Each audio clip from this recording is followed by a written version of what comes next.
today we've got a special guest, Ginger Jessamine. Mortgage broker's here to tell us all about getting pre-qualified before you buy. Stay tuned.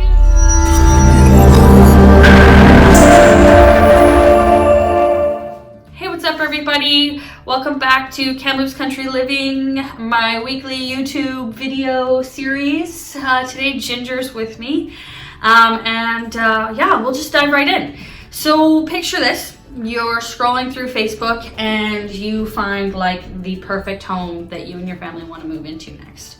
And it's a dream, and you contact the listing agent for that property.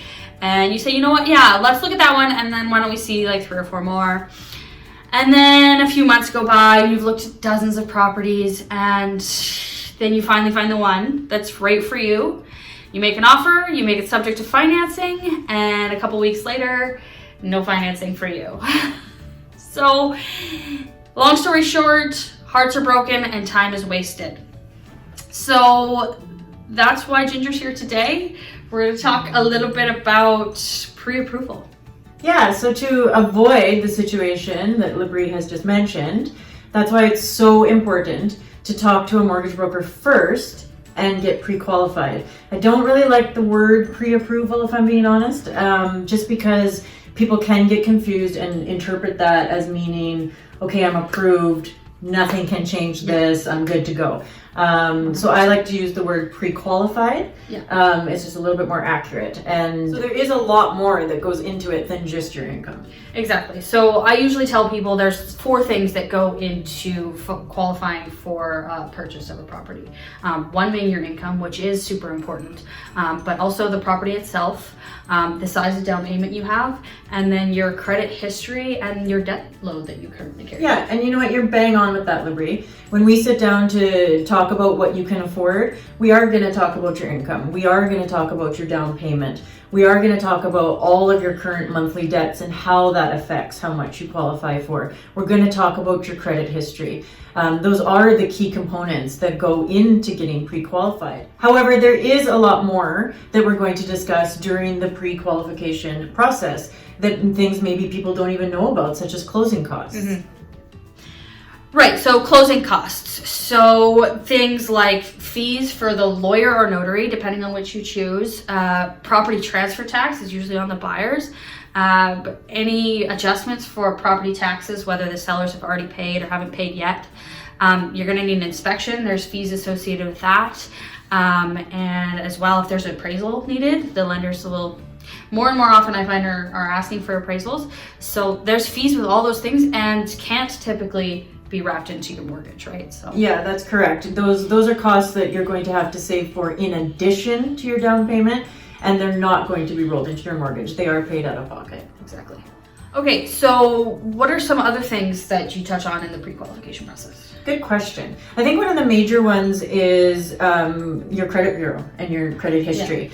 You know, we're going to have a look at that and see if you're in the position you need to be in order to buy a home. Maybe there's something on your credit bureau that needs to be addressed prior to buying a home. Right. Maybe there's, a collection that needs to be paid off, or maybe you need to pay out a debt in order to qualify for the price range that you kind of have your heart set on. Sure. Those are all things that are going to take a little bit of time, especially for them to update on your credit bureau. Yeah. And so it's really important to have a conversation about them prior to looking at houses so we can kind of set you up for success. Exactly. Another key component to getting pre-qualified as well is getting a rate held for you for 90 or 120 days, depending on what the lender allows.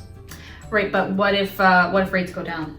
Very good question. I really want to stress that when we do hold a rate for you, you're not married to that rate. Right. If we need it, we'll use it. But if rates have gone down by the time you find your house, we're just going to get you the best rate available at that time. Right.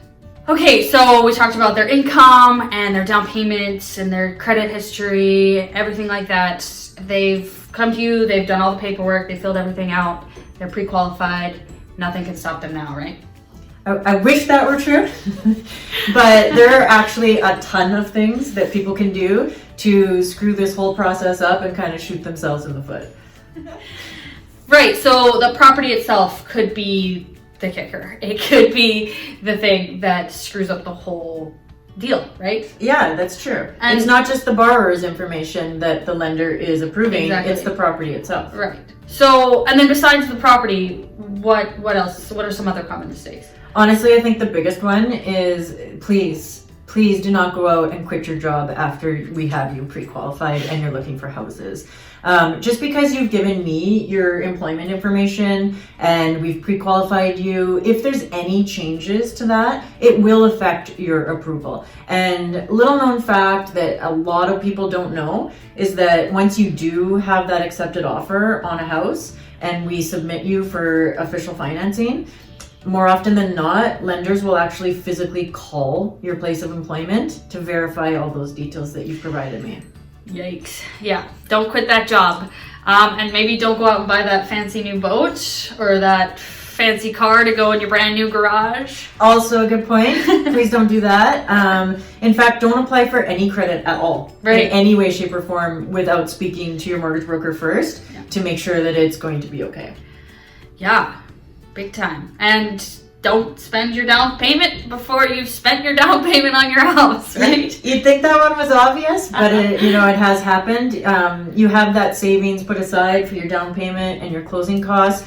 Please don't spend it. You will need it, and you will need to provide it once you find a home. Proof of funds. Okay, so we talked about the pre-qualification process and why it's super important before you start shopping. And we talked about what is entailed and what are the 4 key components of getting pre-qualified. So your income, your credit history, your down payment, and the property itself. And we talked about common mistakes to avoid when you're pre-approved or pre-qualified, but your sale hasn't completed yet.